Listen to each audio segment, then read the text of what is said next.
ये पूरा विश्व जंगल राज के नाम से जानता था उत्तर प्रदेश को।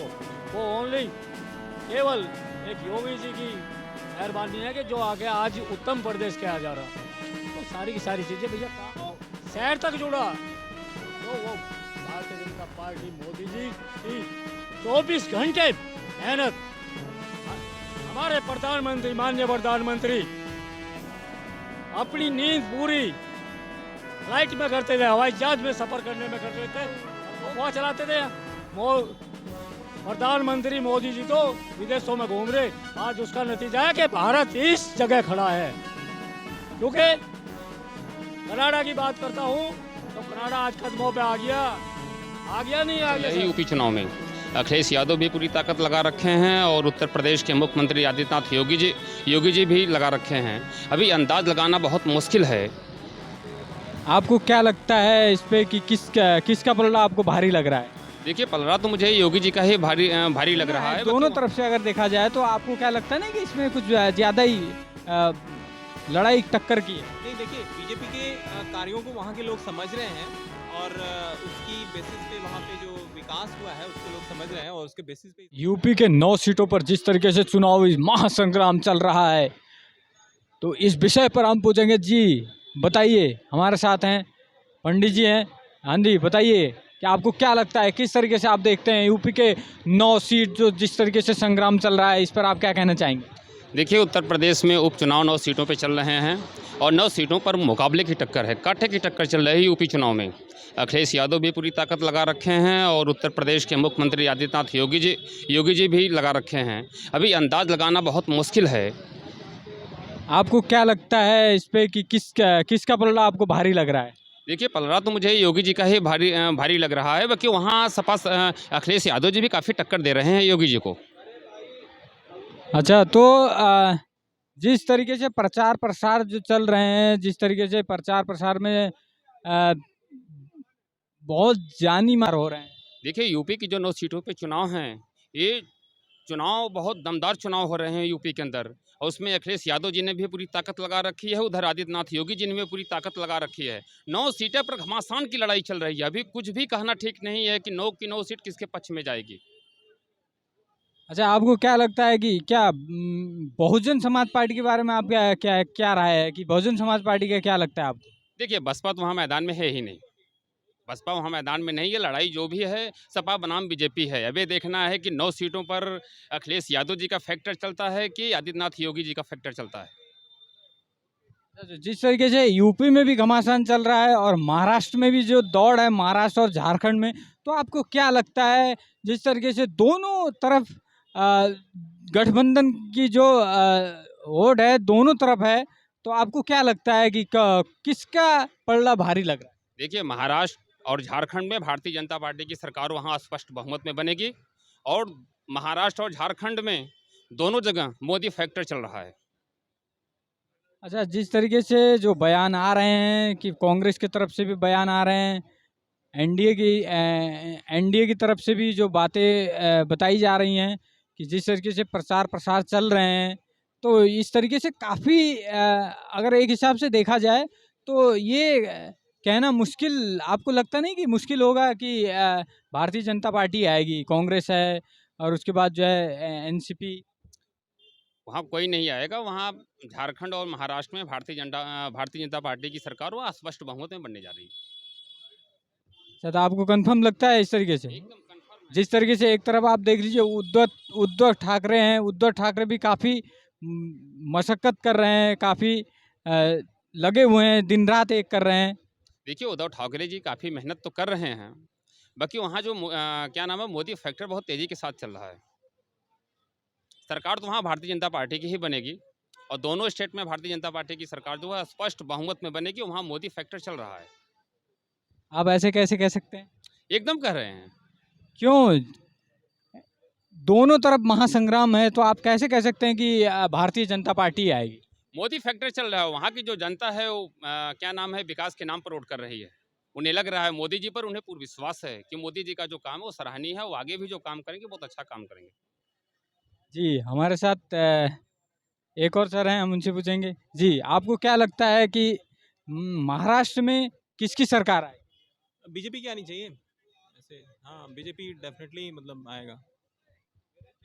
आपको लगता नहीं जिस तरीके से गठबंधन दोनों पार्टियों के पास है गठबंधन, तो आपको लगता नहीं कि गठबंधन जिस तरीके से एक तरफ है एनडीए एनसीपी, ये आपका जो है बीजेपी से ना है, दोनों तरफ से अगर देखा जाए तो आपको क्या लगता नहीं कि इसमें कुछ ज़्यादा ही लड़ाई टक्कर की है? नहीं देखिए बीजेपी के कार्यों को वहाँ के लोग समझ रहे हैं और उसकी बेसिस पे वहाँ पे जो विकास हुआ है उसको लोग समझ रहे हैं और उसके बेसिस पे इस बार वोट होने जा रहा है और समझिए बीजेपी की जीत ऑलमोस्ट निश्चित है। जिस तरीके से अमित शाह ने जो अभी संकल्प पत्र जारी किया, अ, उस पे काफ़ी नौकरियां भी उन्होंने ऐलान किया कि कुछ कितने हजार नौकरी कुछ लाख में है, कुछ इस तरीके से। तो आपको क्या लगता है कि वो नौकरियां जीतने के बाद क्या आएंगी? हाँ दी जाएगी, नौकरियाँ दी जाएगी। ठीक है, और जो कमिटमेंट है उसको तो हर संभव प्रयास बीजेपी करती ही है फुलफिल करने का। ऐसा तो नहीं है कि मतलब संकल्प पत्र दिया गया और उसको फुलफिल नहीं करते हैं, ऐसा कुछ है नहीं। प्रयास किया जाता है और किसी न किसी दूसरे फॉर्म में उसको पब्लिक को लाभान्वित उससे किया ही जाता है। अच्छा, तो जिस तरीके से हम यूपी की तरफ रुख करना चाहेंगे, यूपी में 9 सीटों की जो लड़ाई चल रही है, बहुत दमदार चल रही है और बहुत कांटे की टक्कर है। तो इसमें आप क्या कहते हैं जिस तरीके से अखिलेश यादव दिन रात एक करे हुए हैं? देखिए इसमें मैक्सिमम सीटों पे बीजेपी जीतेगी। ठीक है ना, क्योंकि बीजेपी रूट लेवल पे जो काम किया है उसका फायदा उसे मिलने वाला है और अखिलेश की योजनाओं का तो मतलब लोग समझ चुके हैं। ठीक है, तो उसका चलेगा नहीं। अभी तो 9 सीटों में तो मतलब होगा काफी अच्छा। जी, हमारे साथ एक और हैं अंकल जी।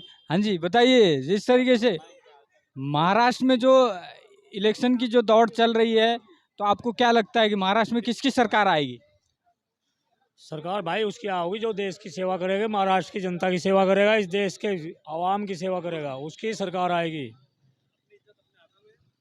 अच्छा, तो आप स्पष्ट बताएंगे कि किसकी सरकार आएगी? बीजेपी है, जिस तरीके से एनडीए गठबंधन, और उसके बाद आपका जो है आता है दूसरी तरफ एनसीपी है, तो आपको क्या लगता है? भैया भारतीय जनता पार्टी की सरकार बनेगी वहाँ, खुल के बनेगी, धूमधाम से बनेगी। किस लिए कह रहा हूँ मैं, गठबंधन में आज भी वहाँ, तो मैं इसलिए कह रहा हूँ कि भैया जो देश की सेवा करेंगे, देश के आवाम की सेवा करेंगे, देश के हित में के जिसके विचार होंगे उसकी बात होगी। आज क्या हो रहा है यहाँ, आज मुफ्ती मोहम्मद जो मुफ्ती है ना, वो महबूबा मुफ्ती, जी जी। वो ये कह रही कि वो उनको छोड़ दो जो उनसे आतंकवादी से। पहले वहाँ क्या हो रहा था, 370 फिर से लागू कर दो, वहाँ के सदन में वो बिल पास हो जाते हैं, क्या मतलब है? जी जी जी, इस विषय पर भी मैं आपसे मेरा ये भी एक मुद्दा रहा है कि आप ये बताइए कि जिस तरीके से 370 को लेकर बहुत ज़्यादा ही इस पर बातचीत छिड़ी हुई है, तो इस पर आप क्या क्या कहते हैं? 370 भाई, इस अमर अब्दुल्ला के बाप की औकात नहीं, यो बना रहा मुल्लाओं का बेवकूफ़। सुनिए, हर मुल्ला बेवकूफ़ बन जाते हैं। क्यों बन जाते हैं? उन वे उसके साथ होते हैं जो इस देश की, इस राष्ट्र की बुराई करते हैं, उसके साथ खड़े हो जाते हैं वे। जिस तरीके से इन्होंने बात रखी है कि उमर अब्दुल्ला जैसे मुख्यमंत्री नहीं बने थे, उससे पहले उनका कहने का मतलब ये था कि हम केंद्र के साथ मिलकर सरकार बनाएंगे। अब अचानक पलट रहे हैं और सदन में जिस तरीके से हंगामा हो रहा है, कहीं ना कहीं आपको लगता नहीं कि उमर अब्दुल्ला के पीछे किसी का न किसी का हाथ है?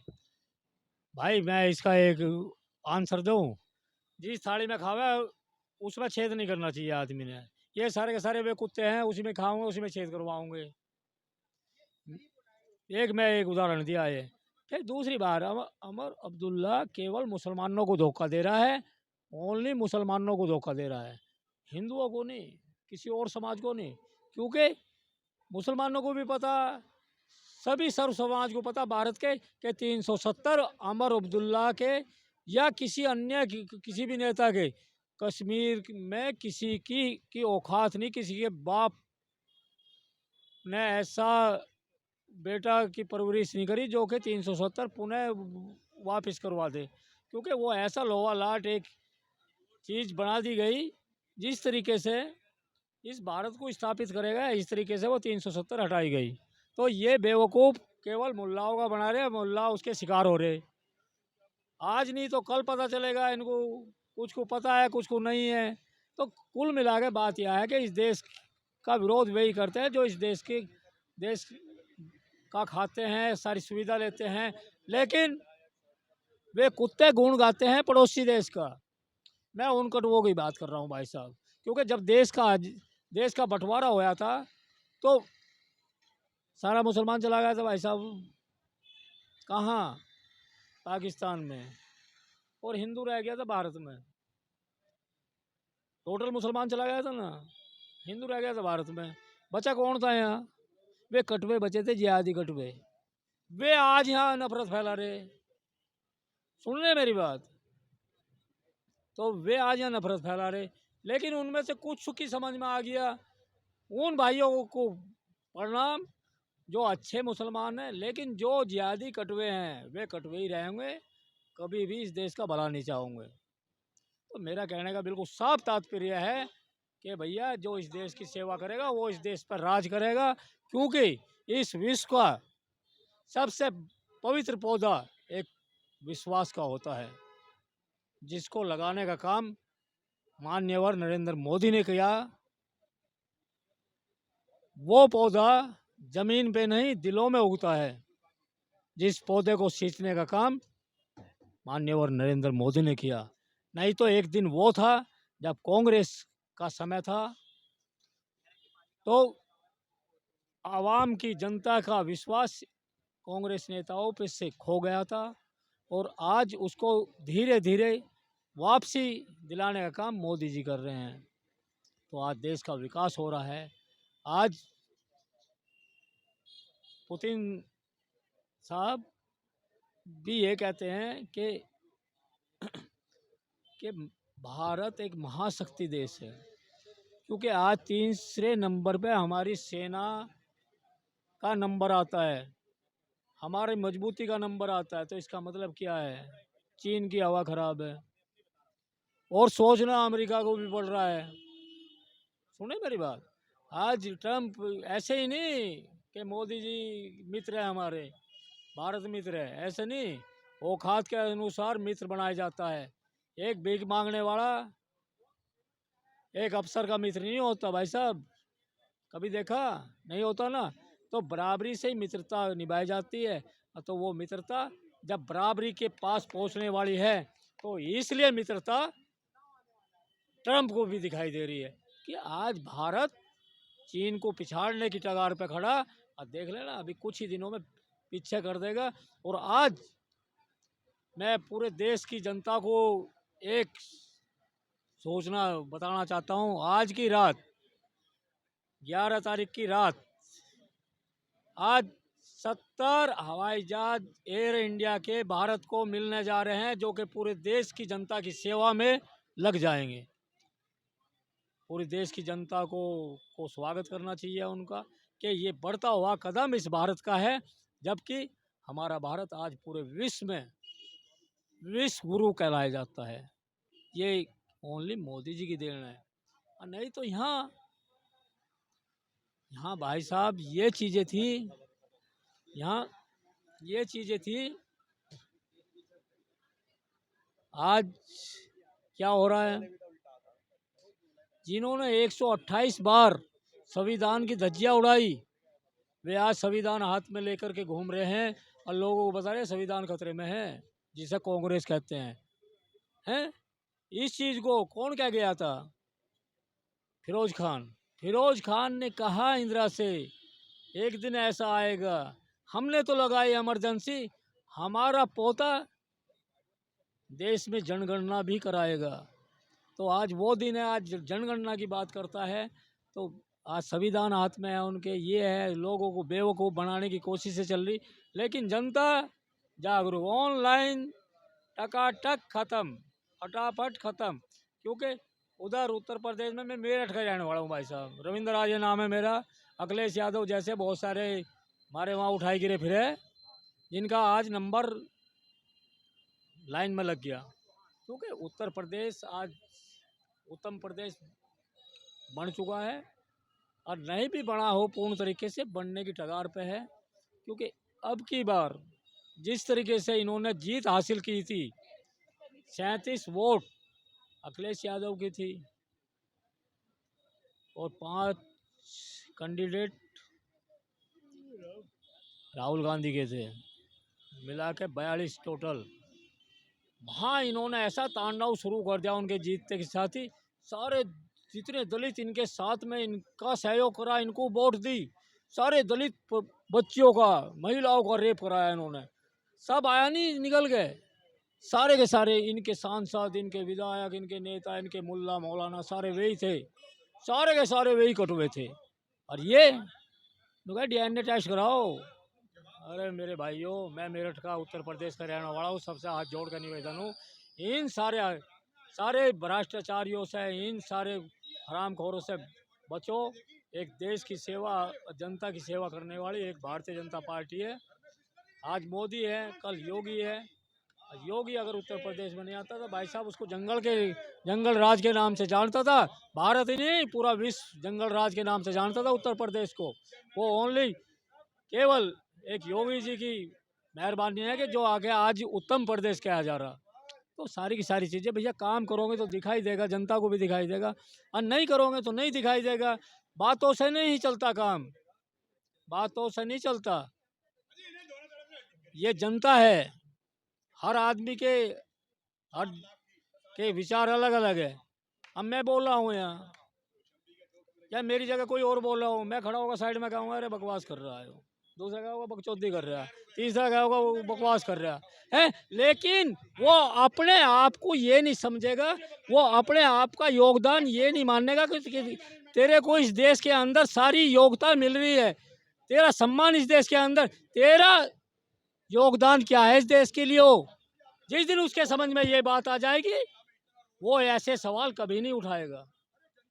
सुने मेरी बात।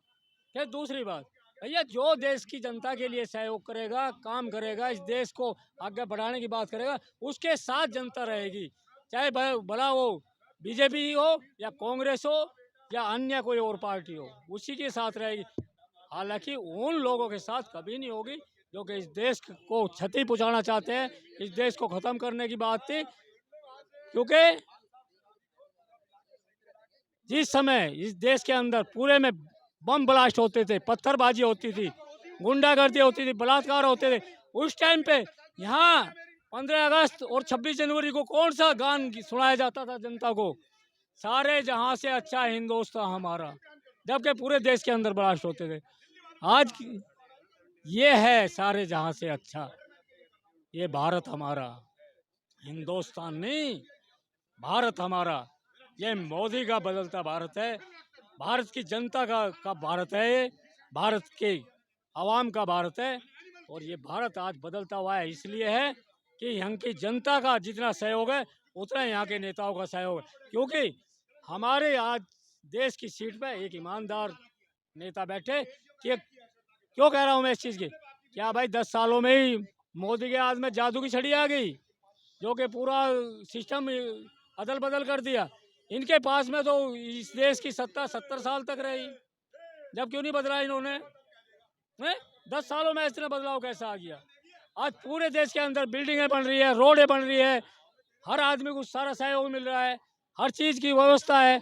आज अगर दूसरे देश में भी चले जाए ना, आज सबसे पहली बात बताऊं, इस भारत के अंदर विश्व के लोग कम से कम भी 1 से 2.5 लाख लोग डेली इस देश के अंदर घूमने के लिए आते हैं, इस देश को देखने के लिए आते हैं मोदी का भारत कैसा है। तो कहने का मतलब ये है, आज बिल्कुल सर्व समान, सबसे नंबर 1 आज विश्व गुरु की टगार पे है। तो भारत की जनता ने, उन जनता ने जो इस राष्ट्र से का हित करती है, इस राष्ट्र से प्रेम करती है, उसका सभी का नहीं कह रहा हूँ मैं, जो उनसे रोड पर आ गए हैं, उपद्रवता फैलाते हैं, इस देश का विरोध करते हैं, उन कुत्तों के लिए बिल्कुल नहीं बोल रहा हूँ मैं, उनके लिए बोल रहा हूँ जो राष्ट्र के लिए काम करते हैं, राष्ट्र की बात करते हैं। उन गुंडों के लिए नहीं बोल रहा हूँ जैसा ओवैसी गुंडा संसद में खड़ा हो गया यूँ कहते कि फिलिस्तीन जिंदाबाद।